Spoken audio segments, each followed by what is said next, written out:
Samma Sambuddhassa.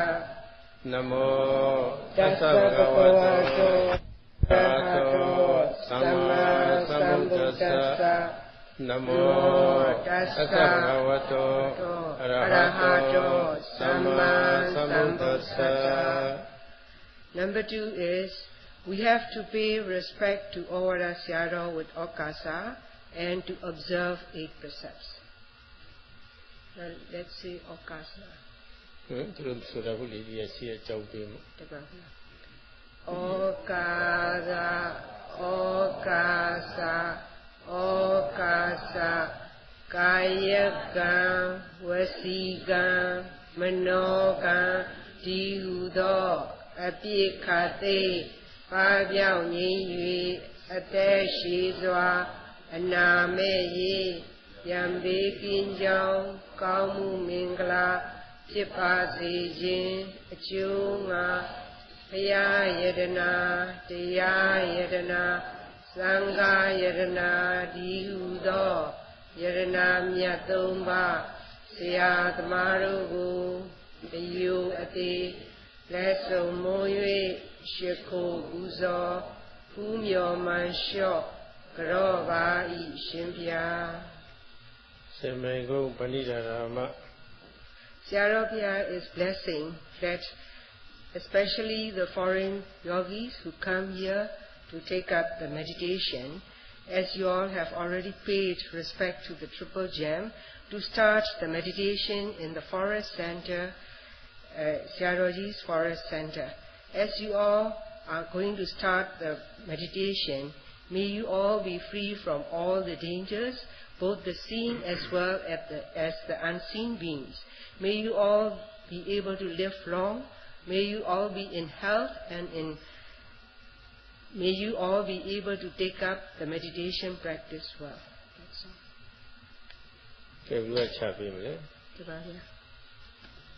Now Sayadaw will start to give 8 precepts. Chant the 8 precepts. Hambante Tisaranena Saha Atinga Samanagatam Uposata Silam Dhamma Yajami Anukahangatawa Silam Deta Me Bhante Dutiyampi Hambante Tisaranena Saha Atinga Samanagatam Uposata Silam Dhamma Yajami Anukahangatawa Silam Deta Me Bhante Tatiyampi Hambante Tisaranena Saha Atinga Samanagatam Uposata Silam Dhamma Yajami Anukahangatawa Silam Deta Me Bhante. Sayadaw explained what he had chanted just now. So now we all have taken refuge to Buddha, Dhamma and Sangha. May Sayadaw guide us to observe the 8 precepts. Sayadaw, please give the 8 precepts. Please chant the 8 precepts for us. That is the meaning what Sayadaw says just now. So as the meditators who come from abroad, there may be some who are non-Buddhists. So Sayadaw says, as they are non-Buddhists, now we are going to chant and observe the 8 precepts. As they are non-Buddhists, it is up to their own wish whether they would like to chant or not. If they don't want to chant, it's all right, but just keep silent. The important fact is, as long as they believe in Dhamma, that it is the true fact, then by observing so, you will achieve the benefit. If you can have that kind of realization, that is good enough for one. So Sayadaw says, if you have that fact, please keep silent for the non-Buddhists. So as for us, if we are after observing the 8 precepts, we need to vow to make, not to break or not to broken any part of the 8 precepts. So after observing the 8 precepts, we have to practice Satipatthana Dhamma practice, as we all have cherished, with due respect. And if we cherish very much, then we would believe that in the end we are going to achieve the benefits what we are aiming to. If you believe that enough, Sayadaw says he appreciated. So Sayadaw explains that as for the non-Buddhists, it is up to the wish independently. If they do not want to take up Buddhism, it is their own wish. It is just like we are learning the lessons or pursuing any kind of subject in the worldly ways. There are teachers and pupils, or giver and taker. So as for us, if we want to learn one subject or any of a kind, if we really want to achieve the end of that education, then we need to have due respect to the teacher. Instead, but because, or if we are not understanding well, then if we want to take the upper hand, it is not natural. So as a pupil, we need to be obedient, and we have to take due respect to our teacher. And also another important fact is, as for this Satipatthana Dhamma practice, it is a kind of education which is incomparable to any kind of worldly education. So as for this Satipatthana education, which had been handed down by our teacher, the Buddha, and our Sayadaw, then we need to have due respect very much. But because Sayadaw have to say so, Sayadaw is not persuading anybody to take Buddhism. Sayadaw explained, as we are going to learn, whether we are taking up any worldly education or we are taking up the Buddha's teaching, which is incomparable to the Lokiya or the mundane education, then by taking up, we are uplifting our life because of the Buddha's teaching and civilization. So as we are following the teaching of the Lord Buddha, we have to pay respect by bowing to him. So Sayadaw explained, not only today, in the ancient day, there were Brahma. Brahma means Brahmins, or the rich people, or whatever the caste or the race is. Whenever they pay respect to the Lord Buddha, as we have chanted in the beginning of this opening ceremony, we are saying as Namo Tassa Bhagavato Arahato Samma Sambuddhassa. So these 3 times we have chanted just now. So Sayadaw says, as for those who want to take up the chanting, you can say so. If not, you can keep silent. As long as you cherish this Dhamma, Sayadaw appreciates it. Namo Tassa Bhagavato Arahato Samma Sambuddhassa. Namo Tassa Bhagavato Arahato Samma Sambuddhassa.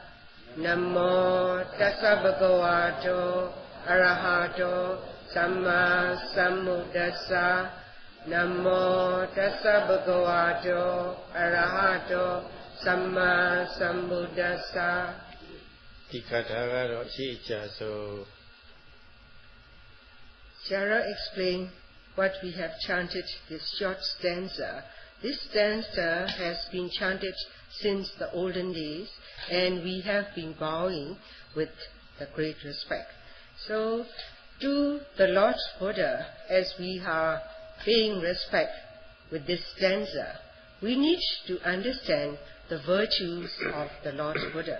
So as from the numerous virtues, Sayadaw explained one, that is Arahato.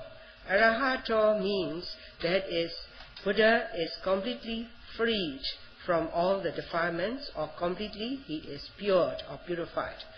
Incomparable to Lord Buddha, then all the beings, our mind is dirtied or soiled with all the defilements like raga, lust, anger and delusion. So while we are taking up this Satipatthana Dhamma practice, means we want to purify our mind. As we want to purify our mind, we are following the path of the Lord Buddha's teaching. As for the Buddha, who himself have purified his mind and attained the Buddhahood.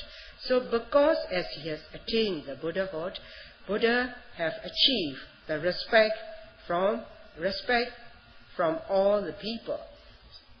As for one whose mind is completely pure, then he would have the respect from the other people. Although the person who himself has purified his mind, he doesn't want any respect or any ulterior motive to get anything from other people or other beings. But everybody comes to understand that as he is the purified being or the great being, that purification becomes the cause for the Lord Buddha, and as a fact, he becomes a cherishable person, and he is also respected by all the beings. So, after the purification of one's mind, one will become very humble because of the purification in mind. Although a person is humble, and maybe that person doesn't get any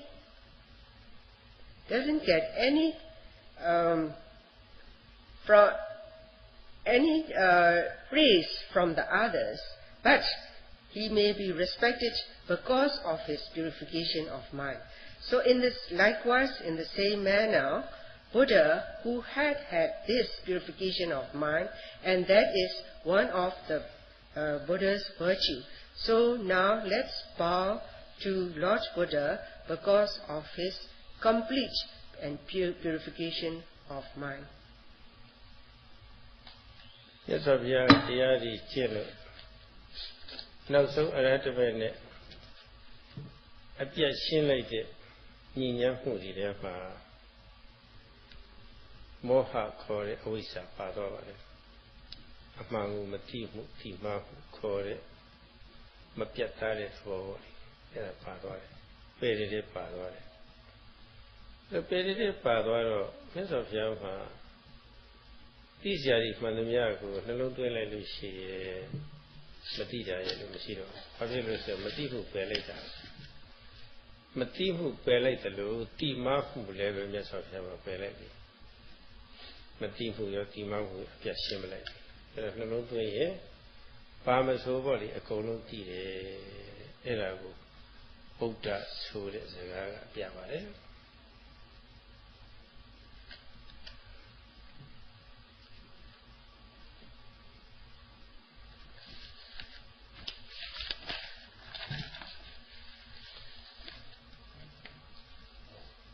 For the Lord Buddha, as soon as he had attained Arahata Mega, then he had extinguished or completely eradicated moha or delusion, or in other words, Sayadaw explained it is avijja or ignorance.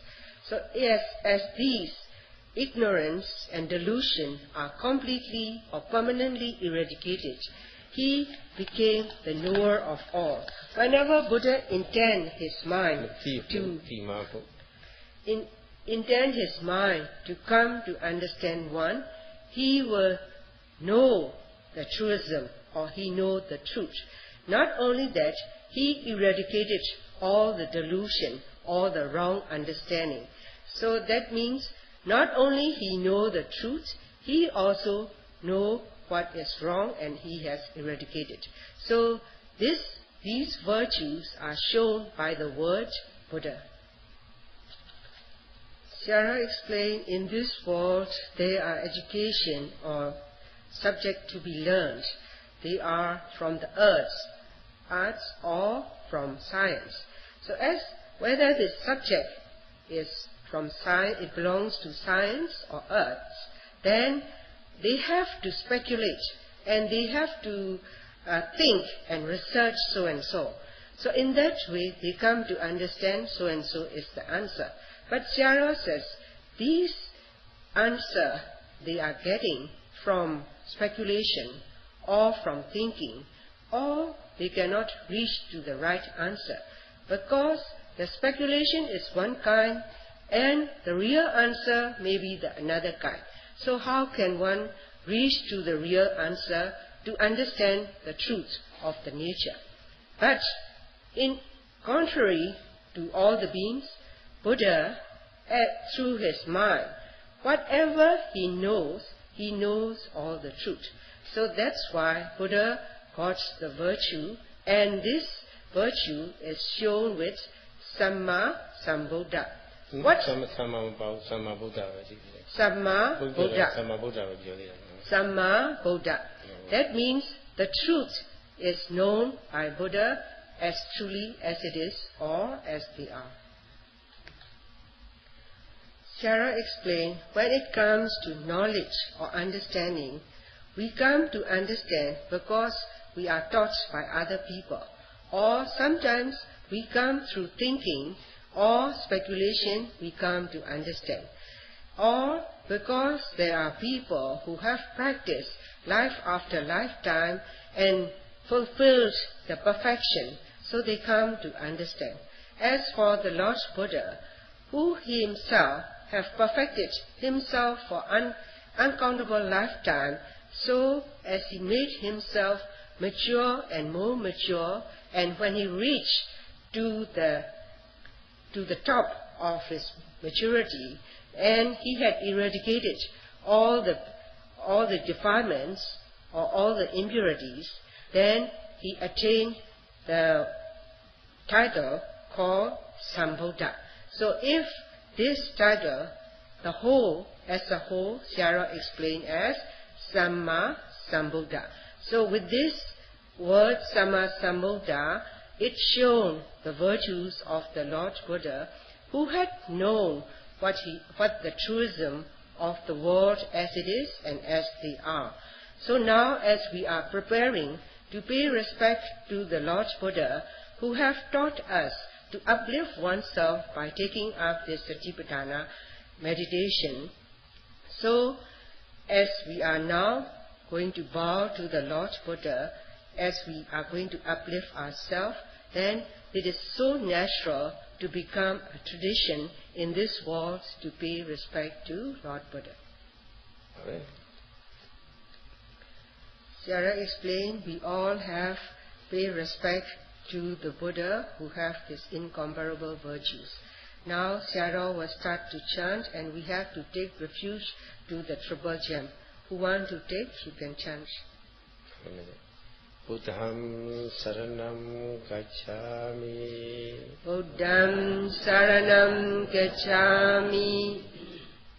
Dhammam Saranam Gacchami. Dhammam Saranam Gacchami. Sangham Saranam Gacchami. Sangham Saranam Gacchami. Dutiyampi Buddham Saranam Gacchami. Dutiyampi Buddham Saranam Gacchami. Dutiyampi Dhammam Saranam Gacchami. Dutiyampi Dhammam Saranam Gacchami. Dutiyampi Sangham Saranam Gacchami. Dutiyampi Sangham Saranam Gacchami. Tatiyampi Buddham Saranam Gacchami. Tatiyampi Buddham Saranam Gacchami. Tatiyampi Dhammam Saranam Gacchami. Tatiyampi Dhammam Saranam Gacchami. Tatiyampi Sangham Saranam Gacchami. Tatiyampi Sangham Saranam Gacchami. Buddha Dhamma no? But we have chanted just now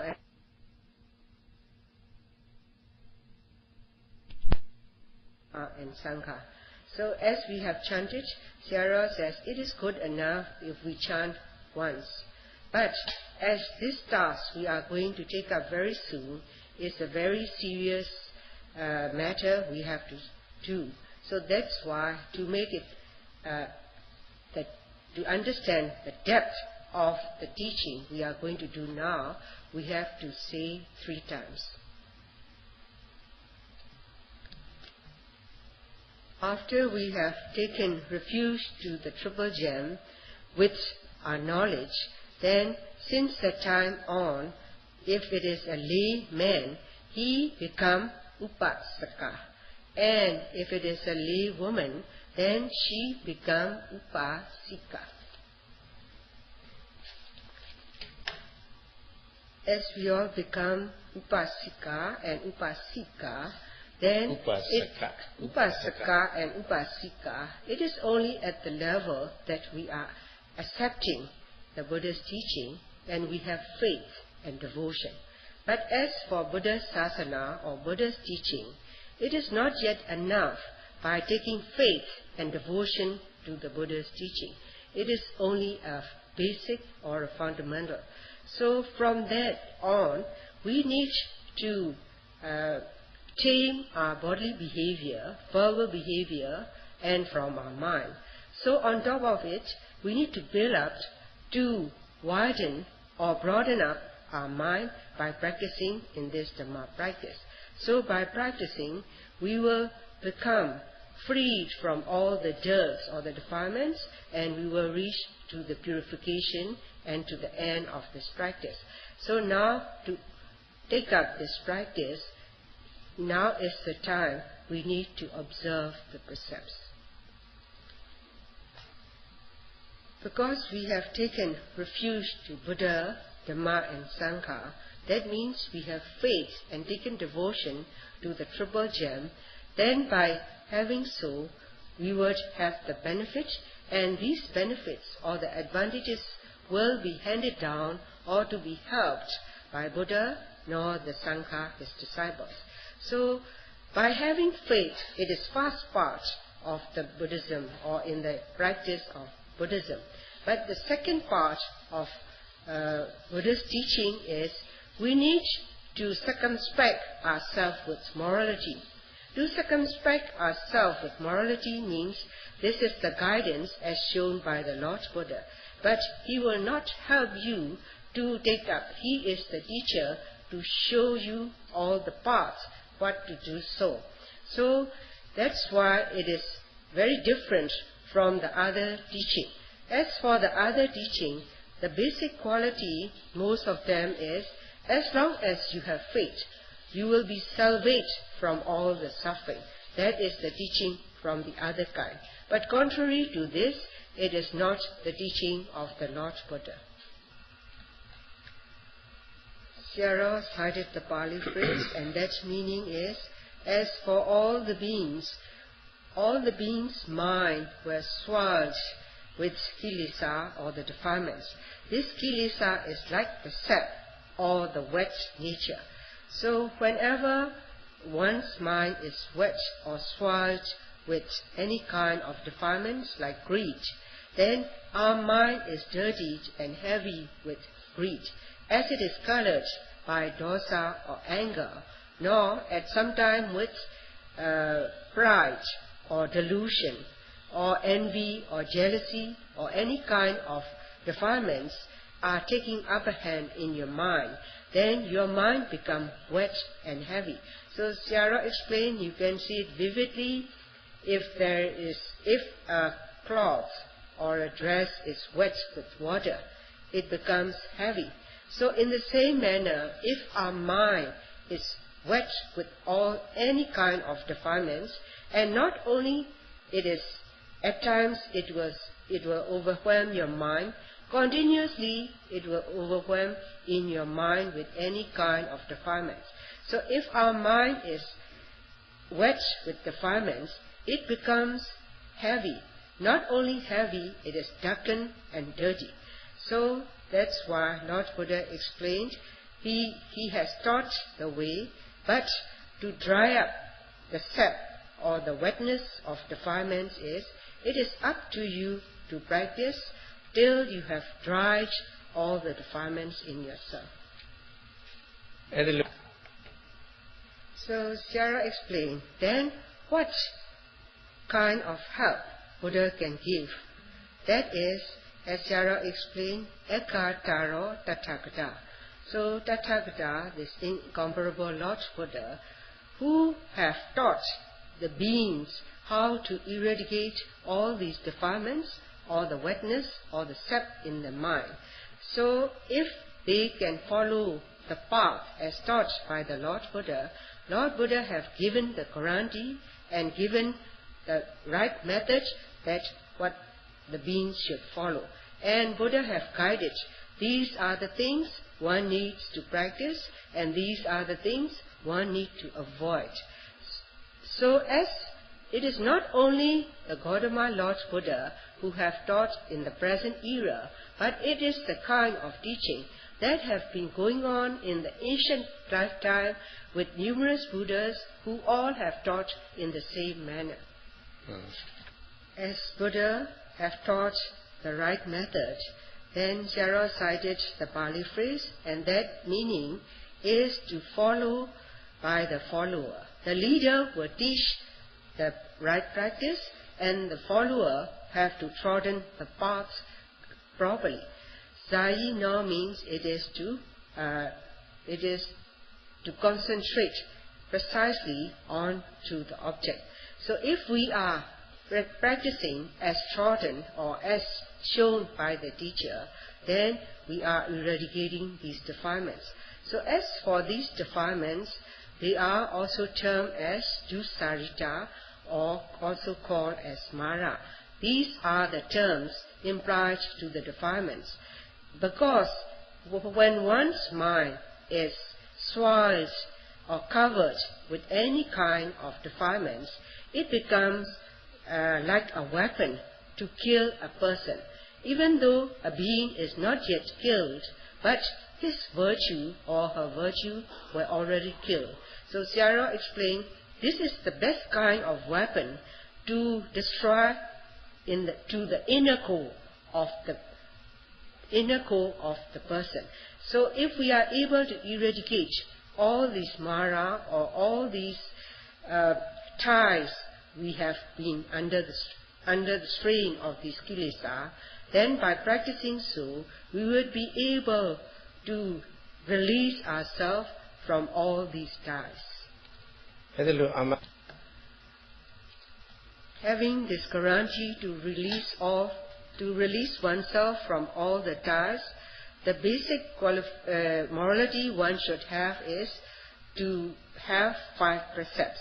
But as it is in the retreat or meditation center, we need to take up 8 precepts, and now is the time to take up 8 precepts. Now let's chant to Sarah's chant. Pandita Bhivamsa Panati Bhata Viramani Sikha Padam Samadhiyami Viramani Sikha Padam Samadhiyami. The meaning is to restrain oneself from killing. Adina Dana Adina Dana Viramani Sikha Padam Samadhiyami. Sikha Padam Samadhiyami. The meaning is to restrain oneself from stealing. Abrahmacharya Viramani Sikha Padam Samadhiyami. Sikha Padam Samadhiyami. The meaning is to refrain oneself from sex behavior. Musawada Viramani Sikha Padam Samadhiyami. Sikha Padam Samadhiyami. To restrain oneself from lying. Suramiraya Majjapamadatthana Viramani Sikha Padam Samadhiyami. To restrain oneself from taking intoxicants or alcohol. Make sound. You're good. Vikala Bhojana Vikala Bhosana Viramani Sikhabadam Samadhiyami. The meaning is to restrain oneself not to take food after the noon. Nacha Kita Wadita Visugadasana Malaganda Vilepana Dharana Mandana Vibhusana Thana Viramani Sikhabadam Samadhiyami. This precept is not to take any, to restrain oneself from singing, dancing, listening to the music, and not to beautify oneself, putting on powder, makeup, perfume, etc. Ujjasena Mahasena Viramani Sikhabadam Samadhiyami. Not to use any luxurious material by sitting with the cushions alike. Let's do that one. Idame Silam Mega Phala Nyanasa Pachayo Hodu Apamatina Sampadita Amabandira Shimpia. Without that media Tilaha Amenya Punya Jesus Christ Ataku Shibazi Kudijaba. Now basically we have observed the 8 precepts, but it is up to the yogis to observe diligently, not to break in any account of these precepts. So from then, by observing the morality or sila, then we need to take up vipassana practice, so as to attain the distinguished knowledges, as well to have vipassana jhana, and then furthermore, if we can proceed, we need to achieve mega and phala jnana. So Sayadaw says, by observing that, we need to aim till we are going to achieve mega phala jnana during this practice. Tini minekaro shipatila saukti bos siseme shimale di aku pitwa babi. Tini minekhe soyeme kisani di teme jajazo. Now this morning section has come to an end. So Sayadaw's duty is to give 8 precepts to the yogis, and now we have to observe the 8 precepts diligently, and whatever we need to do so, we have to proceed on. The section has come to an end now.